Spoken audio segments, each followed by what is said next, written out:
Halo, kami dari kelompok 9 MPOT. Hari ini akan mempresentasikan rancangan usaha kami.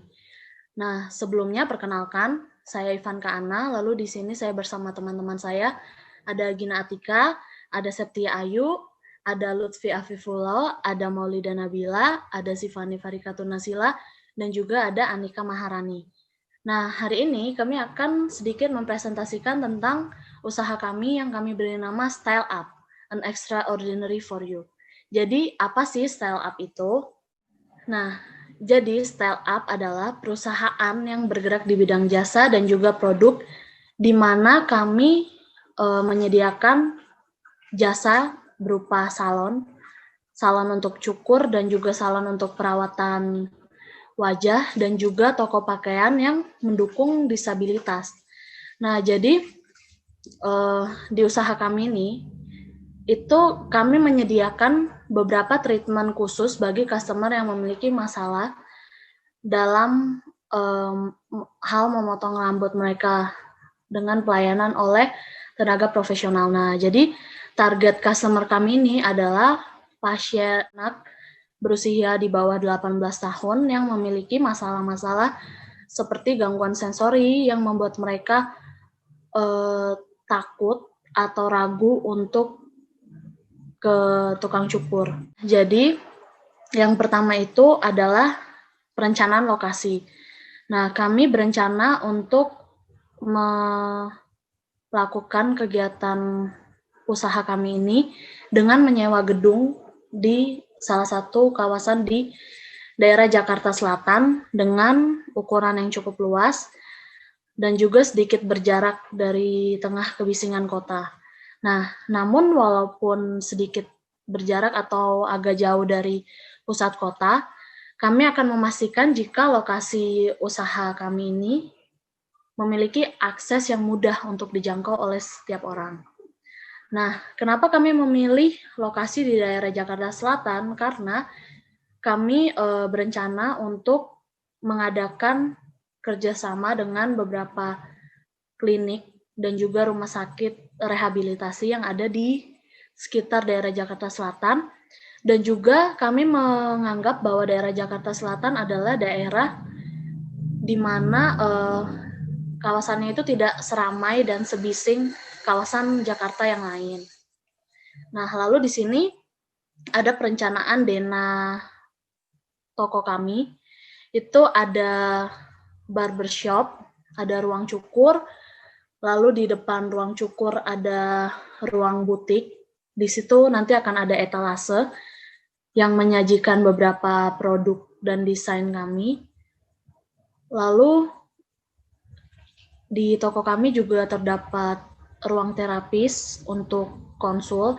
Jadi buat orang-orang tua yang mau mengkonsultasikan anaknya atau mungkin mau minta tips nih, gimana sih biar anaknya tuh ke depannya bisa lebih mudah diajak buat ke tukang cukur atau bisa lebih mudah untuk merapikan dirinya sendiri gitu. Nah, lalu di sini ada ruang istirahat, ada toilet wanita, ada musola, dan juga kami menyediakan waiting room di mana anak-anak itu dapat bermain dengan beberapa permainan yang ada di waiting room ini. Jadi waiting room ini didesain khusus agar anak-anak yang menunggu giliran bercukur dapat bermain dulu dengan nyaman sebelum gilirannya.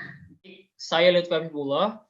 Selanjutnya saya akan menjelaskan tentang produk dan jasa apa aja sih yang disediakan pada perusahaan Style Up. Nah, yang pertama itu kita menyediakan salon. Jadi, salon kami ini tidak seperti salon pada umumnya. Kami juga menyediakan treatment khusus bagi customer yang memiliki masalah dalam memotong rambut. Nah, untuk pemberian treatment ini sendiri, itu akan dilakukan langsung oleh okupasi terapi sebelum akhirnya nanti akan diberikan kepada pemangkas rambut. Nah, tersedia pula konsultasi bagi caregiver dan anak guna menggali informasi lebih lanjut mengenai permasalahan yang dialami oleh anak tersebut. Nah, sebagai langkah pemberdayaan, sebelumnya tadi juga sudah dijelaskan oleh teman saya, Ana, bahwa perusahaan Style Up ini akan bekerjasama dengan beberapa klinik dan rumah sakit yang menangani rehabilitasi.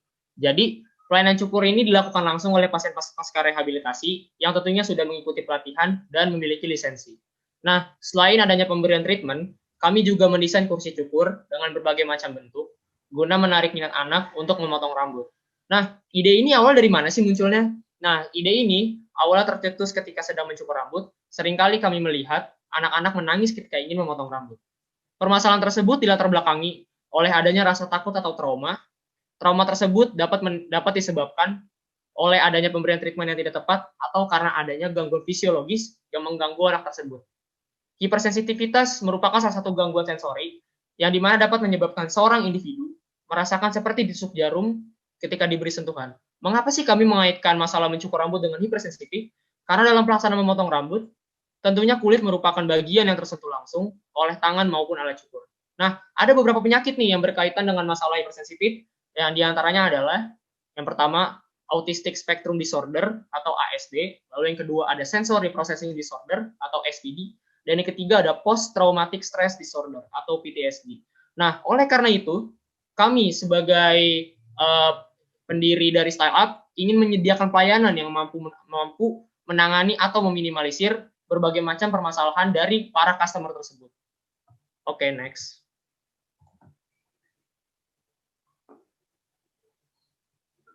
Nah, yang selanjutnya itu kami juga menyediakan butik atau toko pakaian. Nah, untuk butik kami sendiri ini sudah bekerja sama dengan jasa konveksi dalam menyediakan pakaian yang sesuai dengan kebutuhan para penyandang disabilitas.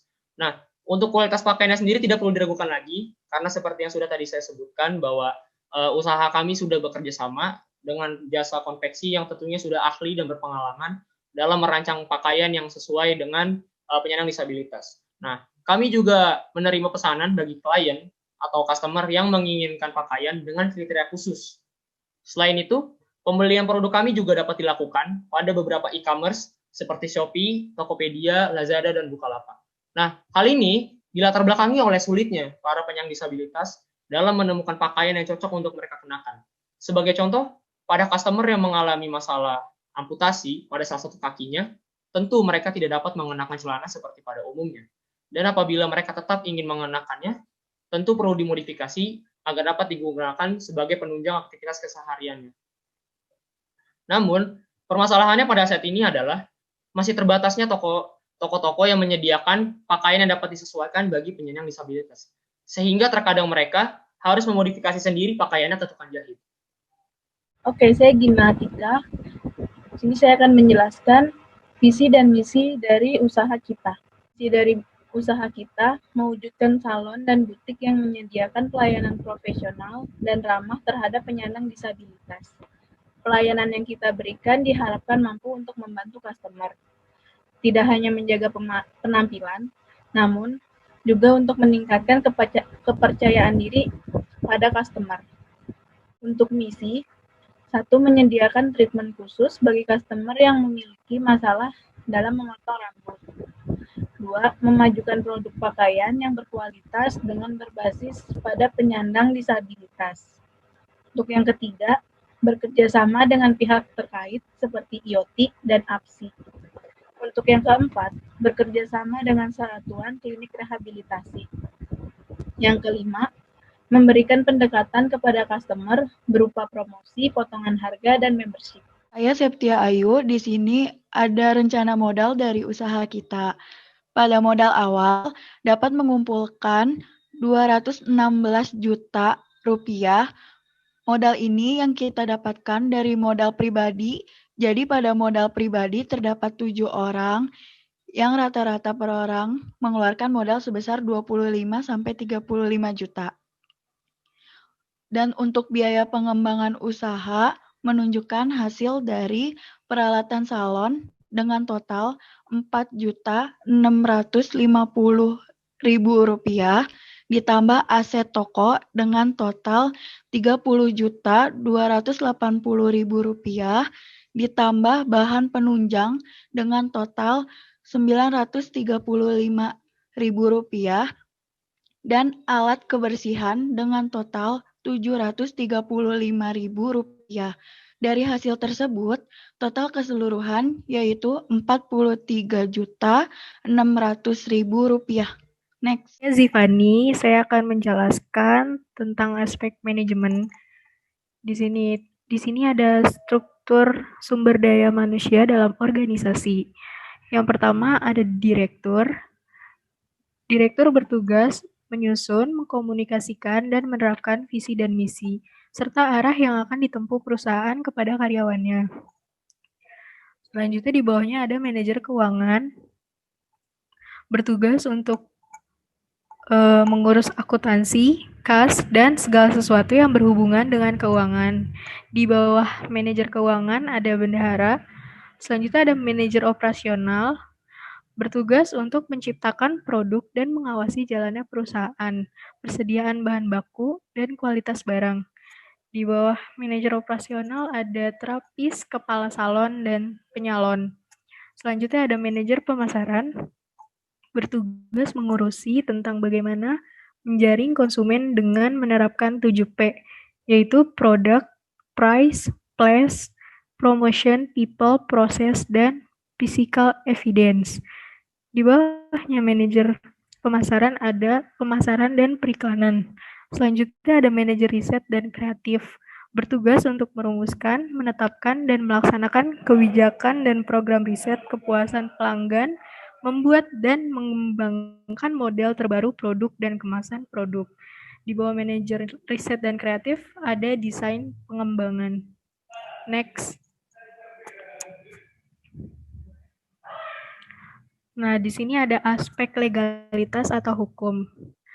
Standar operasional prosedur atau SOP sumber daya manusia meliputi yang pertama ada hak, yang kedua ada kewajiban, yang ketiga ada hari dan jam kerja, yang keempat ada cuti dan izin meninggalkan pekerjaan, yang kelima ada penghasilan pegawai selama cuti, yang keenam ada izin meninggalkan pekerjaan karena hal penting, yang ketujuh ada izin meninggalkan pekerjaan karena sakit, yang ke-8 ada skorsing dan pemberhentian, dan yang ke-9 ada pengunduran diri.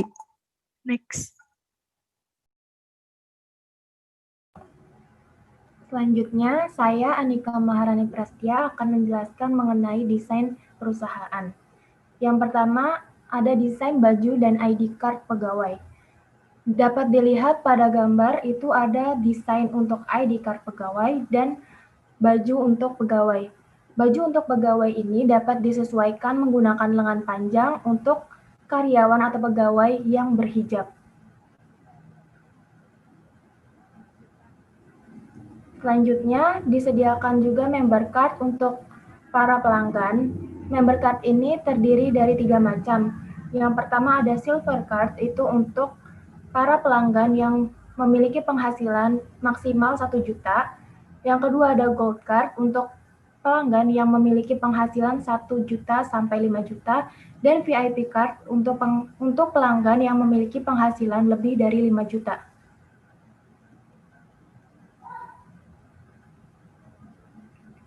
Nah, untuk menarik para anak-anak agar mau dicukur, kita juga mendesain kursi cukur, itu desainnya berupa mobil-mobilan dan pesawat-pesawatan.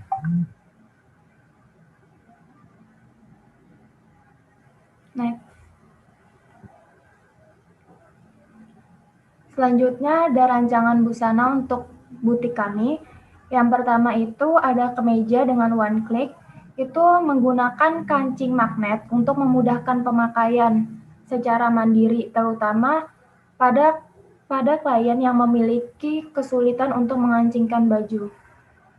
Selanjutnya itu ada jaket one-handed zippers. Nah, jaket ini dilengkapi dengan resleting pada ujungnya yang dapat dipasang dengan satu tangan. Resleting ini terdapat magnet pada ujungnya sehingga zippers dapat dipasang dan dicopot dengan mudah hanya dengan satu tangan. Selanjutnya itu ada slim jeans with velcro. Pengguna dapat tetap menggunakan slim jeans dengan mudah karena menggunakan velcro pada pinggangnya dan ditambah dengan magnet untuk memperkuat eratan. Nah, di ujungnya itu juga terdapat velcro untuk mempermodis penampilan agar tidak terlihat longgar dan mempermudah pemasangan. Dan desain keempat itu ada kaos velcro. Kaos ini dilengkapi dengan velcro pada sisi kanan dan kiri bahu untuk memudah pemakaian baju, khususnya pada klien yang memiliki kelemahan pada satu tangan, sehingga memudah pemakaiannya. Next.